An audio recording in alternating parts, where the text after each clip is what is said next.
namin si Baby Ju at Mami Ju at Daddy Ju. You're my winter flame, my white lover. In the cold, our souls entwine each other.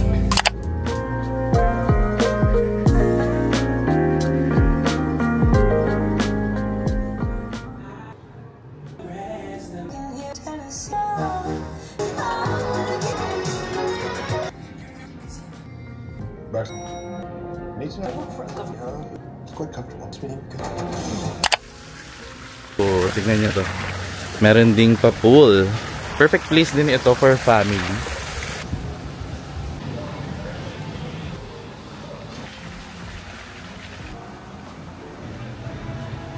Hello guys, it's currently 12 PM and actually naka-order na kami. Nandito kami ngayon sa Tambay. So isa to sa mga restaurant na located near dito lang sa Nook. So again, nandun yung villa sa baba. And ngayon nga is nandito kami sa Tambay. In-invite din kami na pumunta din dito for lunch. So very excited din kami na i-try. Kasi actually yung location nitong Nook Villa is parang medyo near siya sa Baknotan. So medyo nandito siya sa area na medyo tahimik. So upon checking, since dumaan kasi kami last night sa Flotsam to check. Kaso since very late na kami pumunta, cut off na, hindi kami nakaabot.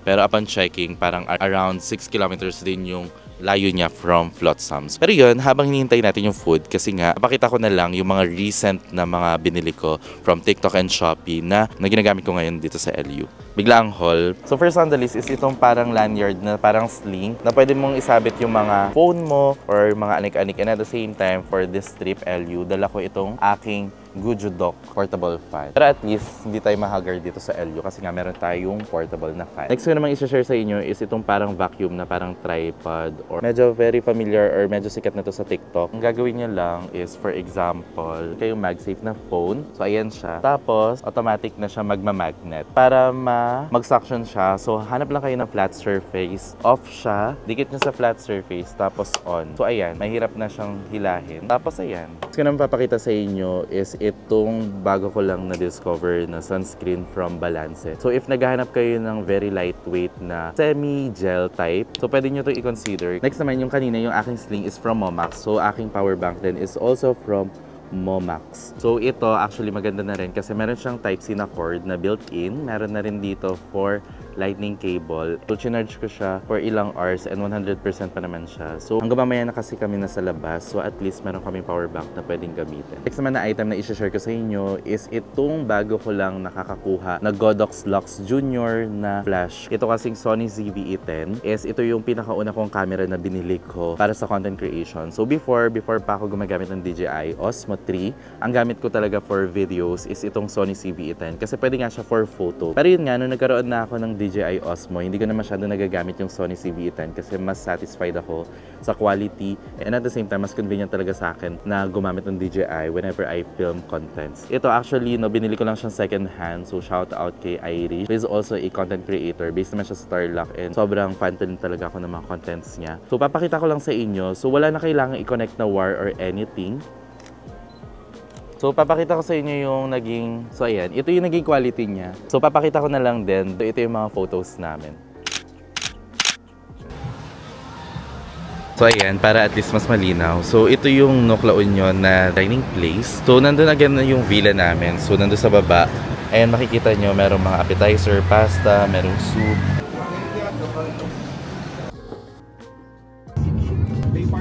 Guys, it's currently 3:53 PM. So, in all fairness, mura naman yung parking na nahanap namin. 150 pesos lang until 1 AM. Plan lang talaga namin na mag-coffee muna. Ngayon bago, Tavern by the Sea. Pero ang agenda natin ay dito sa San Juan. So, this is the Great Northwest.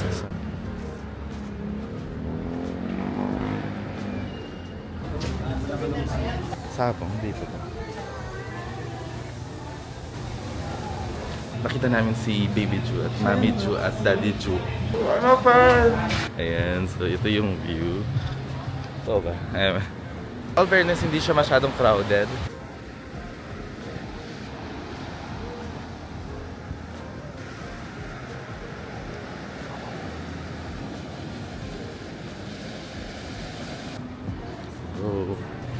So 6 pa naman yung sunset. So Dito muna kami magpapasyal-pasyal, magka-coffee and all. Mamaya kami pupunta ulit sa beach.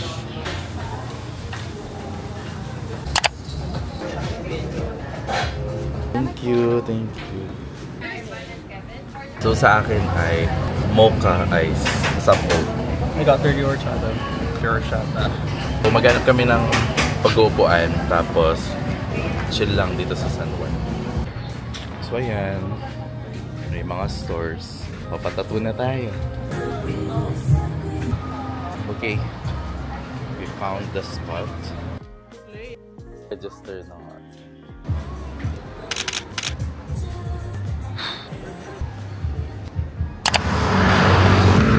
We're down second cafe. Dito tayo sa SOC.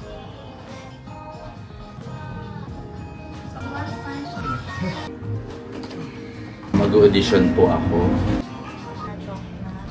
Okay lang. Nandito tayo ngayon sa Stream of Consciousness. Ito yung famous sa cafe ni Manis Mahal. So super ganda kasi full of art. I think inspired siya with bagayan yung mga Ghibli art. Marami dyan ng mga sikat work, especially yung pinaka-famous no, na si Yayoi Kusama.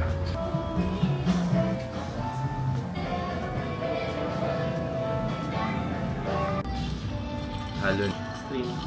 Saan ba? Umalis ako saglit. Bumalik sana dun sa Stream of Consciousness. Kasi kala ko naiwan or nawawala ko itong wide lens ko. Hindi ko pa sinasabi na parang feel ko baka mawawala ko to anytime. Kasi sobrang liit niya. Hindi ko pa siya kanina mahanap sa bag ko. Pumunta agad ako sa Stream of Consciousness. Pero before pa ako makapunta doon is nakita ko nakadikit lang pala siya sa phone.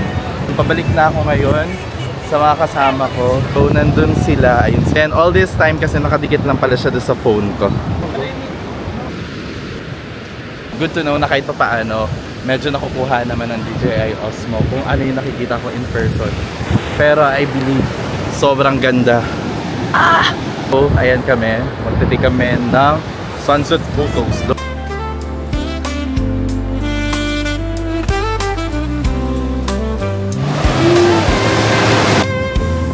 My winter flame, my white lover. In the cold, our souls entwine each other. With every breath, the world feels warmer, wrapped in your glow. We got the shot. Ayan na siya. Abangan nyo na lang sa aking Instagram. Okay, it's time for dinner. Pupunta kami ngayon sa Kuro. Update na lang. Bye-bye.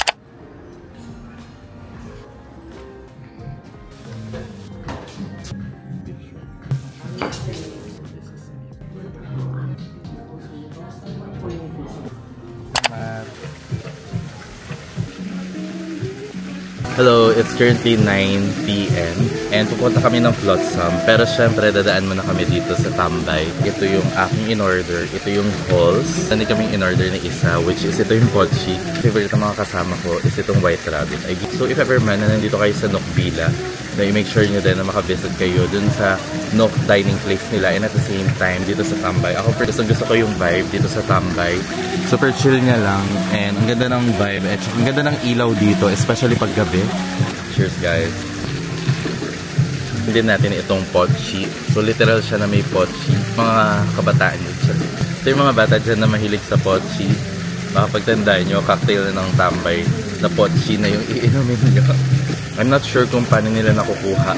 Pero lasa mo talaga yung pochi. I think dahil din sa strawberry, medyo sweet siya. And actually, yun yung medyo scary. Kasi lang siyang juice. Pero alam mo kung sino yung mga parang tahimik lang or parang feel mo matamis lang na parang juice. Pero minsan yun pa yung makaka-atake sa'yo. Can stay lang kami ng konti dito. Then pupunta na kami ng Flotsam. And I don't think madadala ko pa tong camera. So siguro gagamitin ko na lang yung phone ko para makapag-film ako ng ilang contents. So yun lang, maya ulit.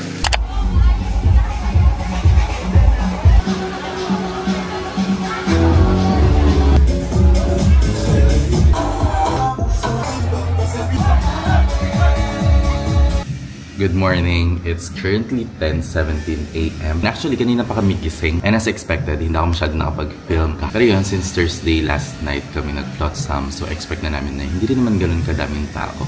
But actually, kanina pa nga kami gising, so hinatid na rin yung breakfast namin. Ako, ang breakfast ko is itong boneless bangus. May garlic rice, may egg na rin. Let's eat. Also, take ko na rin yung opportunity na ito na if ever man no, na naghahanap kayo ng pag-i-stayan dito sa La Union, pwede nyo i-check yung Instagram ng The Nook. No? So, ayan yung Instagram nila. Actually, makikita nyo lahat dyan ng mga content creators din na makakolaborate nila. Mostly taga Pampanga din. Ako personally, na-enjoy ko yung stay ko dito. Maliban sa maganda yung place. And kung makikita nyo talaga yung room, is talagang full of personality din siya. No? So, hindi siya yung typical na mga minimalist. So, marami siyang mga accent pieces. Even itong carpet, ginamit ko talaga siya as background dun sa content ko. Plus, meron din siyang mga options na merong private pool.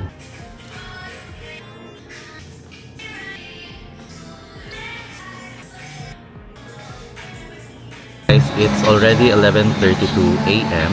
and checkout nila dito is actually 12 p.m. pa. So good thing no na usually kasing iba minsan maaga 11 a.m. but here with Nook is 12 p.m. lang. So chine-check lang yung room tapos pupunta lang kami ng Sundowns Cafe tapos uuwi na kami.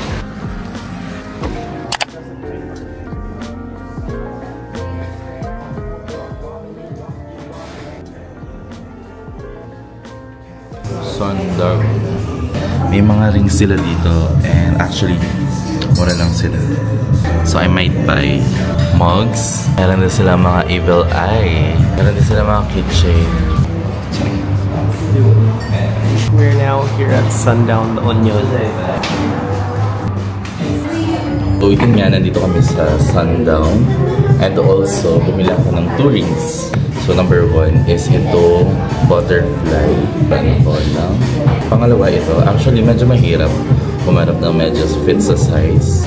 So more likely, popost ko itong vlog na ito this February. And actually, meron akong next na trip. Next week, pupunta po tayo ng Thailand, Bangkok. And yes, ito po yung first na solo travel ko international. Pag Bangkok na ako before 2023 with my co-engineers or mga batchmates ko nung college. Pero this time is na-try ko na mag-solo sa Bangkok. I'm very, very excited. Nabuko na lahat. Hotel, flight, and even yung mga club, no? Lahat yun, nabuko na siya. So I'm very, very excited. So yun rin naman yung pinaka-reason why I created this YouTube channel para at least ma-film ko lahat ng mga travels ko for this vlog, LU vlog. I'm very, very happy na nakapag-film pa rin ako. So hopefully, no, maging maayos naman yung maging output ng vlog na ito. I hope nakapag-film ako ng enough clips. I think ang last agenda na lang naman namin is bibili kami ng target, bibigay ko sa client ko and sa family ko. And at the same time, diretso na kami uuwi. Kasi meron din akong attend na Zoom sa work namin. So isa din to sa pinakagusto ko sa work namin, no, as an advisor with FWD is talagang hawak mo yung oras mo. Kunyari for example ito, nag-LU ako, no need to file leaves, hindi mo kailangan mag-worry kung meron ka bang babalikan ng work kasi pwede ka naman mag-travel anytime as long as nagagawa mo naman yung role mo with your clients and your team. So yun lang, I hope you enjoy this video. Don't forget to like and subscribe and of course turn on the notification bell para at least yung next upload ko is mapanood ko talaga sila ng on time. So yun lang, see you on the next.